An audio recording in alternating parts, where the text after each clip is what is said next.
Hey, alright. It's me. I'm back. The Purple Yeti. A little late. You had a busy weekend.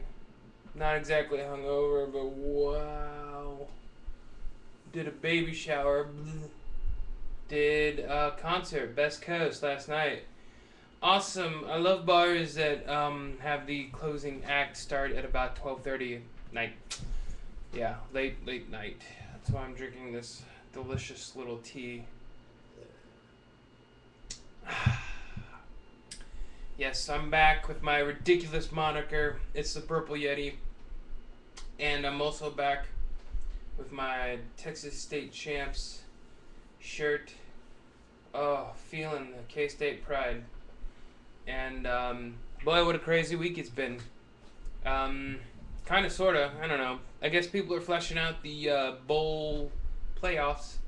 So we'll see just how great it may be. Apparently there's a clash between the Big 12 and the SEC, and the Pac-12 and the Big 10 about, I don't know, having some sort of consensus or some kind of playoff format that is either +1 or the best conference champions, polls, blah, blah, blah, blah, blah, blah, blah. I think it's all just a bunch of posturing and positioning.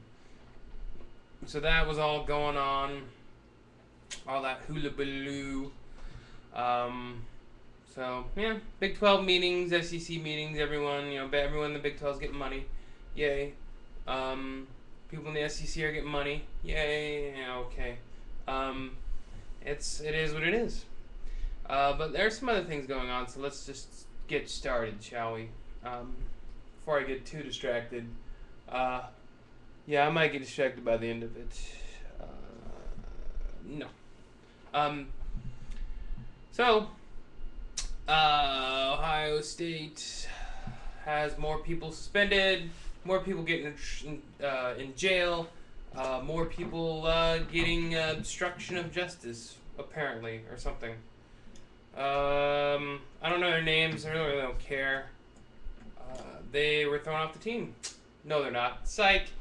They were reprimanded, suspended indefinitely from their football team, and because they got arrested for peeing in public, pretty much. So, yeah, I know. Starting off at the gates pretty weak.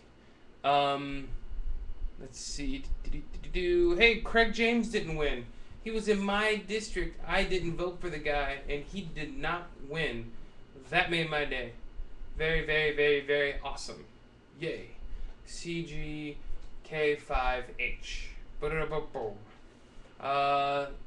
So what happened at the Big 12 meetings? Well, OU's going to have a network. That wasn't too surprising. But they're going to do it, and it's going to be blasted out wherever they can get it. I think they're going to say they're going to get a better reach than what the Longhorn Networks does, which I wouldn't be surprised because it's not even like 100% around here, and we're in Austin.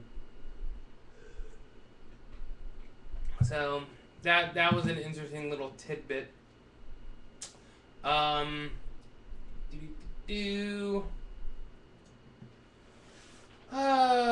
Steve Spurrier is still rallying the cry for paying players a couple $1,000s a year. Again, it's just to meet the cost of living. I know Big 12, Bob Bowlsby's not a fan of that. He is against paying players. But I think they're kind of already getting paid with free education anyway.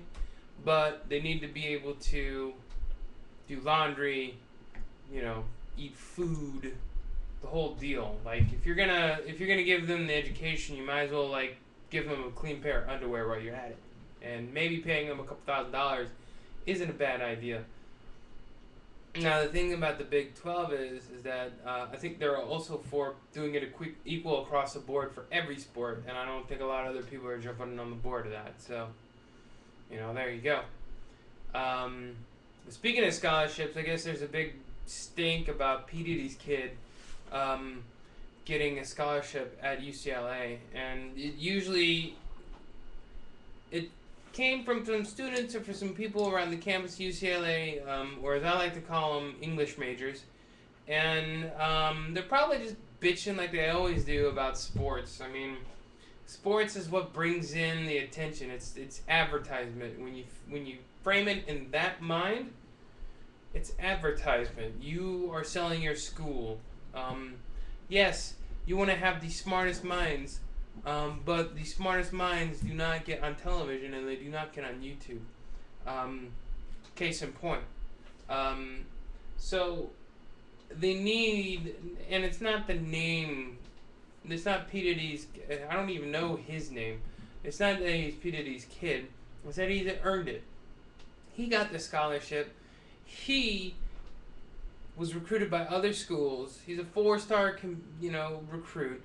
He's not like he's just showing up with a mic in his hand, ripping off vinyl records, and all of a sudden wanting to play football, and then like, oh, here you go, come to our doorstep.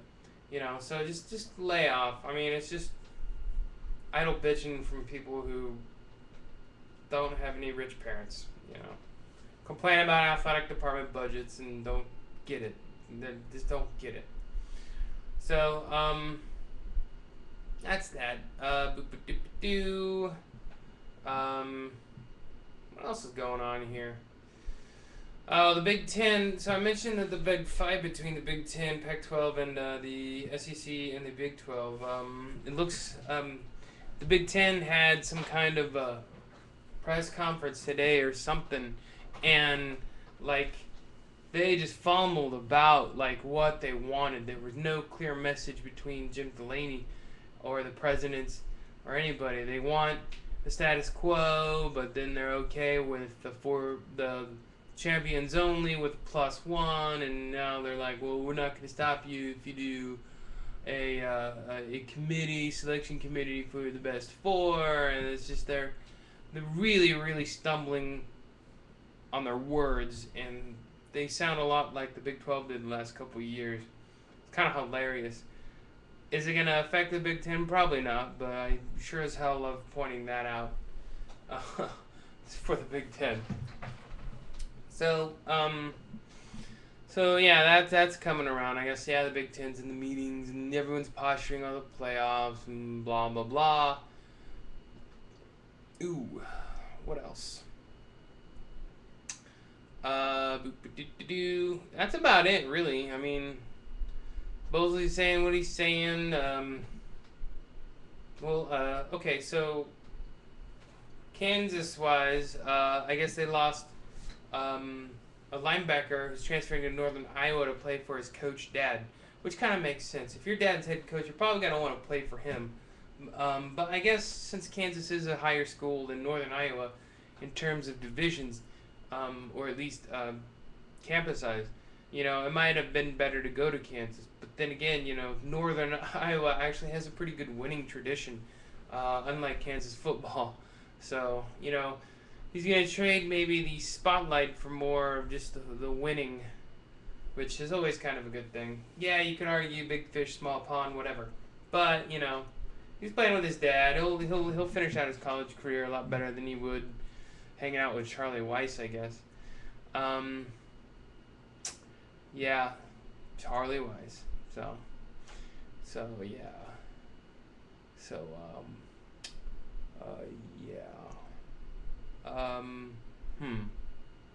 Alright, I can't wait. Yeah, I can't wait. Oh, what's this? Finally got it today. New Phil Steele. Actually, I didn't get it today. I got it Friday. But been so busy with stupid showers and concerts and stuff to get a chance to crack it open. So I, right now, will crack this open for you. Alright, let's take a look at this thing. Alright, let's see what Phil Steele predicted. Oh, here we go. Page 2. It's always a good place. BCS national title. Oklahoma and Florida State. Okay. Didn't Ivan Maisel predict that last year? Okay. Rose Bowl, USC, Wisconsin. Nobody cares. Orange Bowl, Oregon. University of South Florida. Okay, that's a little bit of a reach. Fiesta Bowl, Texas and Alabama. Okay, that makes sense. You gotta have the hype on Texas again. Alright, let's see where my boys are heading. He is picking the Holiday Bowl against UCLA. Alright, San Diego, California. What does that mean? Just what does that mean? Well, okay, let's go to the Big 12. Man, this page is so huge. Phil should do this in Comic Sans, but, you know, you get what you can do. Alright, let's go here. Big 12, Big 12, Big 12. He picks Kansas State, Kansas State,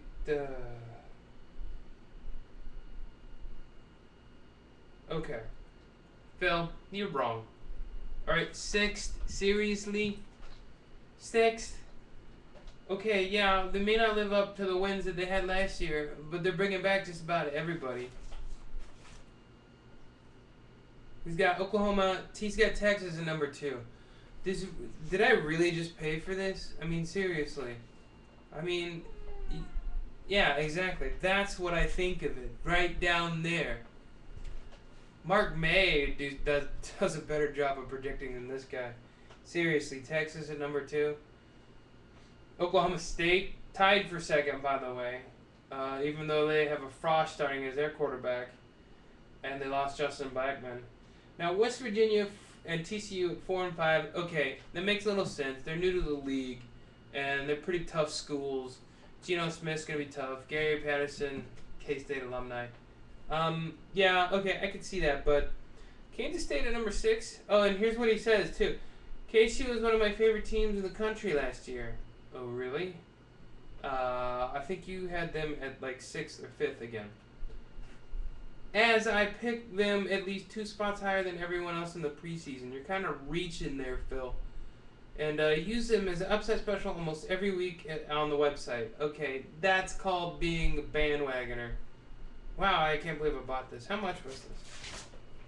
This was $10.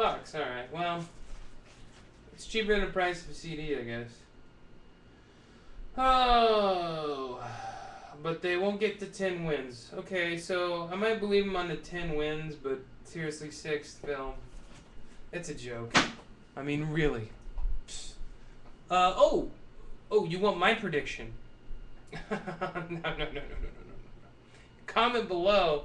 Tell me what your predictions are. Maybe for Kansas State, or for how Phil Steele will do this year. Let's have like a prediction within a prediction. Figure out, you know, just how good the predictors are. And yeah, he's got his own page in there. Now, let's grade the graders who are watching The Watchmen. So, add a comment in there. I'll predict Kansas State later. I'm not gonna do it. It's summer, man. I'm going to concerts. I'm drinking tea. I'm having a good time. I will get your prediction soon enough. So, until then, let's ride out the rest of these lame-o meetings for conferences and start gearing up. We're under 100 days away, maybe under 90. Let's start gearing up for some football. So, until then, hey, see y'all.